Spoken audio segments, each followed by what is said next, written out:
বাংলাদেশ কৃষি গবেষণা ইনস্টিটিউটের সরজমিন গবেষণা বিভাগ ফরিদপুরের উদ্যোগে বুধবার ফরিদপুর জেলার মধুখালী উপজেলার কামারখালী ইউনিয়নের নিখরিয়া গ্রামে বাড়ি পেঁয়াজ চারের উৎপাদনশীলতা ও উৎপাদন প্রযুক্তি এবং আখের সাথে বাড়ি মসুর আটের বাড়ি সরিষা বিষ আন্তঃফসল চাষাবাদের কৃষকদের উদ্বুদ্ধ করতে মাঠ দিবস অনুষ্ঠিত হয়েছে। ফরিদপুর অঞ্চলের প্রধান বৈজ্ঞানিক কর্মকর্তা মোহাম্মদ মাহমুদুর রহমান শামীমের সভাপতিত্বে অনুষ্ঠানে প্রধান অতিথি হিসেবে উপস্থিত ছিলেন সরজমিন গবেষণা বিভাগ BARI গাজীপুরের মুখ্য বৈজ্ঞানিক কর্মকর্তা ড মোহাম্মদ মাহজারুল আনোয়ার।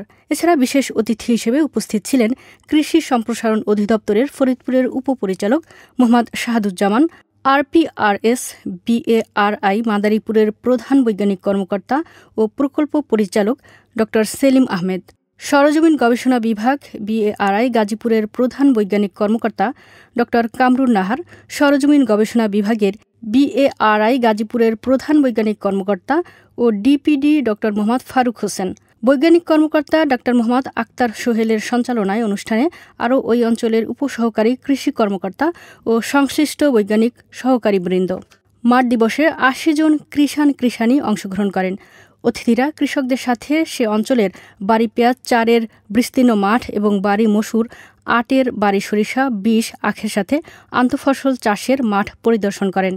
এ সময় বক্তারা বলেন, বাংলাদেশ কৃষি গবেষণা ইনস্টিটিউটের সরজমিন গবেষণা বিভাগ ফরিদপুরের উদ্যোগে আজকের এই মাঠ দিবসে উপস্থিত হয়ে আমরা অত্যন্ত আনন্দিত। আমরা ফরিদপুর জেলার মধুখালী উপজেলার কামারখালী ইউনিয়নের নিখরিয়া গ্রামে বাড়ি পেঁয়াজ চার, বাড়ি মসুর চার এবং বাড়ি সরিষা বিষের উৎপাদনশীলতা ও আন্তঃফসল চাষাবাদ প্রযুক্তি নিয়ে আলোচনা করতে একত্রিত হয়েছি।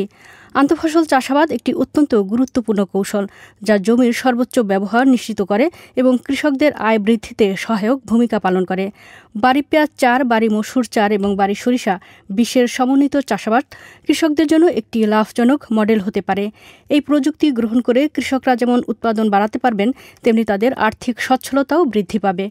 উক্ত অনুষ্ঠানটির সভাপতি ফরিদপুর অঞ্চলের প্রধান বৈজ্ঞানিক কর্মকর্তা মোহাম্মদ মাহমুদুর রহমান শামীম জানান, সংশ্লিষ্ট সকল গবেষক, কর্মকর্তা এবং কর্মচারীদের আন্তরিক ধন্যবাদ জানাই, যারা কৃষকদের মাঝে এই উন্নত প্রযুক্তি পৌঁছে দিতে নিরলসভাবে কাজ করছেন। এছাড়াও আজকের এই মাঠ দিবসে অংশগ্রহণকারী সকল কৃষক ভাইবোনদের ধন্যবাদ জানাই, যারা নতুন প্রযুক্তি গ্রহণ করে কৃষিকে এগিয়ে নিয়ে যাচ্ছেন। আমরা আশা করি আজকের এই মাঠ দিবস থেকে প্রাপ্ত জ্ঞান ও অভিজ্ঞতা কাজে লাগিয়ে কৃষকরা তাদের উৎপাদনশীলতা আরও বৃদ্ধি করবেন এবং দেশের কৃষি উন্নয়নে গুরুত্বপূর্ণ ভূমিকা রাখবেন।